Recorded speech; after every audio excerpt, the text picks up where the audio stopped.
Prabowo masih kayak dulu. Frontal, kasar, garang, galak, gebrak meja, tinju meja, pidato dengan bahasa ugal-ugalan. Saya merasa kasihan dengan konsultan politik Prabowo Gibran.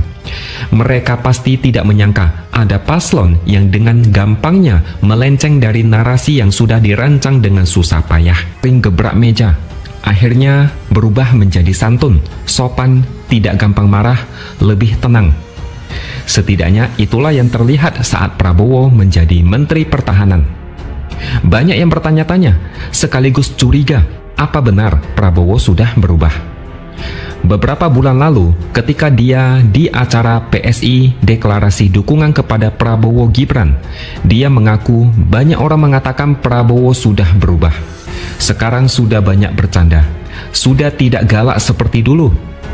Prabowo bilang, ya namanya juga sudah 2 kali kalah. Dia bilang yang membuatnya berubah adalah pengalaman hidup. Kadang harus mengalami cobaan, kadang kekalahan adalah pelajaran yang bagus. Sebenarnya Prabowo tidak pernah berubah. Prabowo tetap seperti dulu, hanya saja terpaksa berubah demi kepentingan Pilpres. Saya lebih percaya kalau Prabowo berubah demi meraih dukungan di Pilpres. Bisa dibilang mungkin ini adalah strategi dari konsultan politik yang merancang narasi baru untuk Prabowo.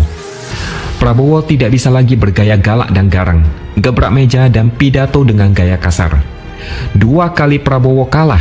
Kalau masih saja pakai cara lama, ini sama saja cari penyakit. Sudah pasti bakal kalah untuk ketiga kalinya.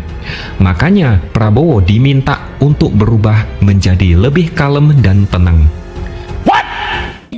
Indonesia tanah air beta, pusaka abadi nan jaya.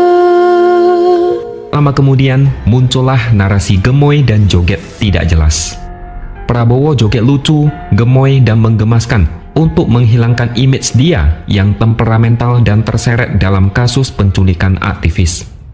Tapi karakter asli selalu akan memberikan perlawanan ketika Prabowo berusaha keras memakai topeng gemoy.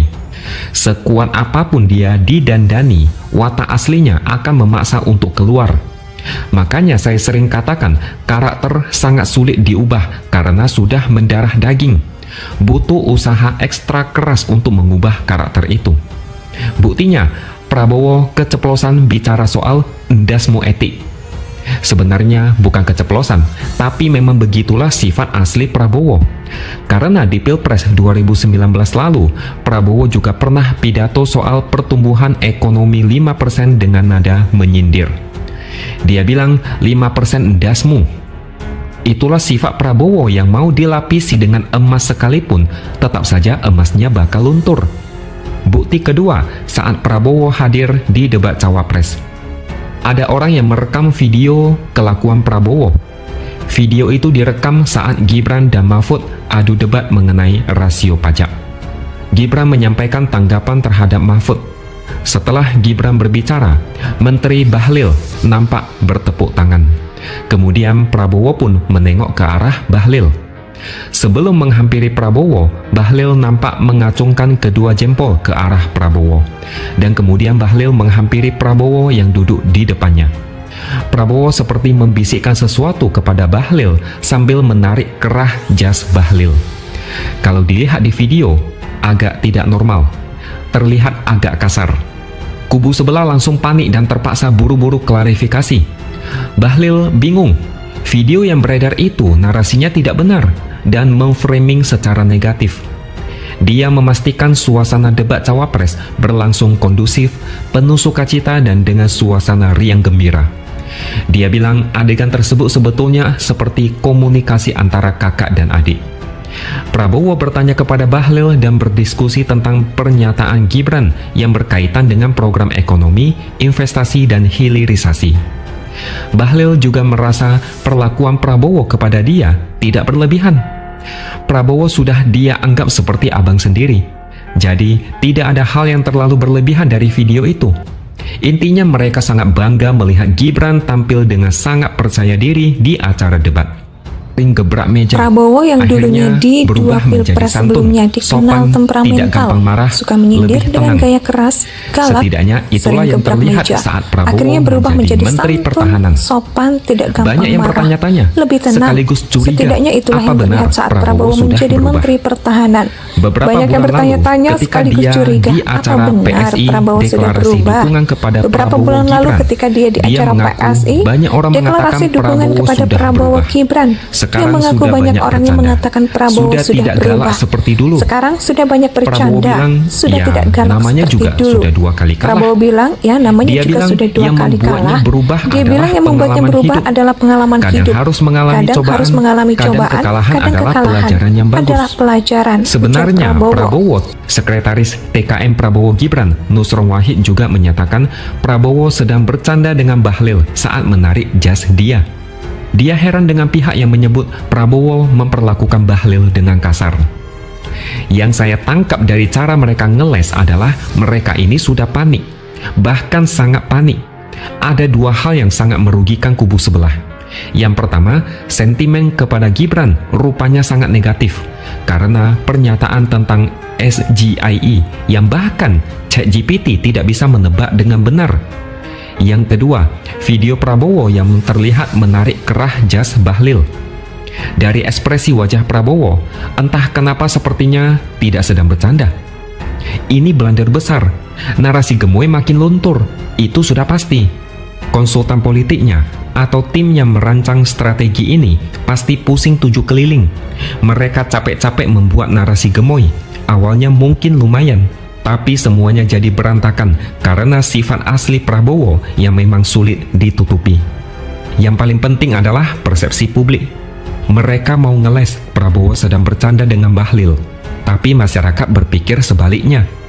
Rata-rata sentimen terhadap Prabowo sangat negatif. Mayoritas orang menilai perlakuan Prabowo terhadap Bahlil adalah tidak etis dan tidak layak. Padahal dua-duanya sama-sama menteri, tapi Bahlil kelihatan seperti anak buah dan Prabowo levelnya lebih tinggi kayak raja.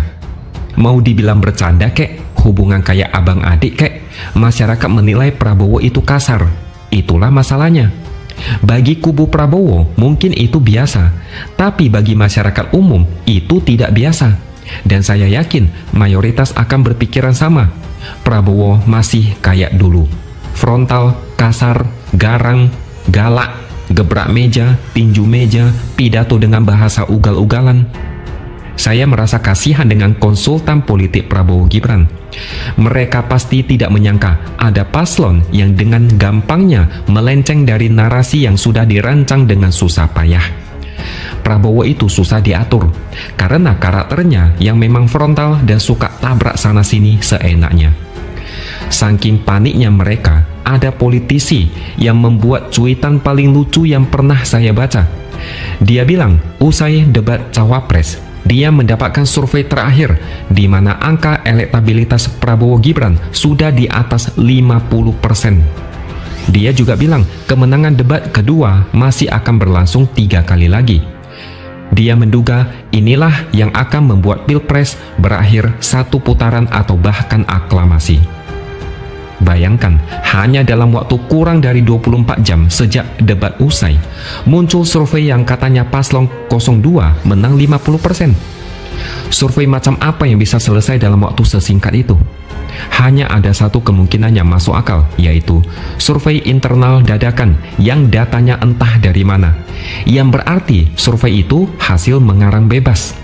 Semua itu karena bersumber dari kepanikan. Saya sudah tidak terkejut kalau nanti di debat ketiga elektabilitas mereka jadi 60%. Debat keempat elektabilitas jadi 80% dan debat kelima elektabilitas jadi 90%. Saran saya, silakan beli karpet mahal untuk sujud syukur. Indonesia sejak dulu kala tetap dipuja-puja bangsa.